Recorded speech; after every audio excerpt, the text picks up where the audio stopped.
Այսօր մեր ձևով շարժման անդամներով այցելել ենք Մայրաթոր Սուրբ Էջմիածին մոմավառության եւ նաեւ այստեղ քննարկում ունենք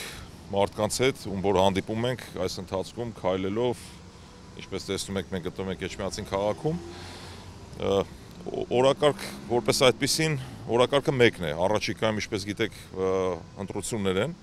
եւ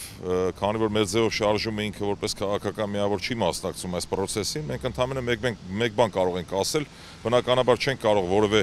ուժի անուն տալ կամ ասենք ժողովրդում սատարեն կամ չսատարեն, բայց կա ընդհանուր մեկ գաղափար, այդ մեկ գաղափարի շուրջ ունենք ընդհանրություն, դա այն է, որ մարդիկ, ովքեր դեմ են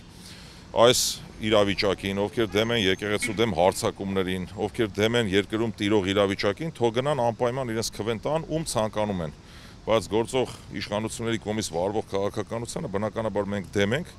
եւ ոչ թե կոչ ենք անում ընտրել այս կամ այն ուժին, այլ գնալ ընտրությունների, որպեսզի ձայները չփոշիանան եւ իրենց ձայնը տան այն ուժին, որին իրենք համակրում են, բայց չտան ձայնը այն ուժերին, որոնք կողմ են այսօրվա իրավիճակին։ Որքանով է կարևոր, որ ընդդիմադիր ուժերը կարողանան հաղթանակ տանել Էջմիածնում։ Դա խիստ կարևոր է կարծում եմ, որտեղ առաջիկայում հաջորդ տարի մենք ունենք ընդհանուր համապետական ընտրություններ եւ ինչքան ուրեմն այս տեղական ընտրություններում ընդդիմությունը տանի հաղթանակ, բնականաբար դա հետագայում կնպաստի մեծ հաղթանակին։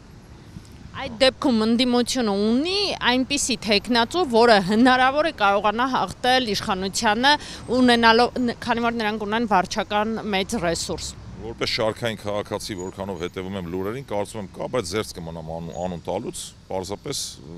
կոչը առաջարկը մեկն է, թող մարդիկ տանը չնստեն գնան ընտրությունների, պարտադիր, դա պարտադիր է եւ ձայների չփոշիացման առումով, եւ հաղթանակի առումով։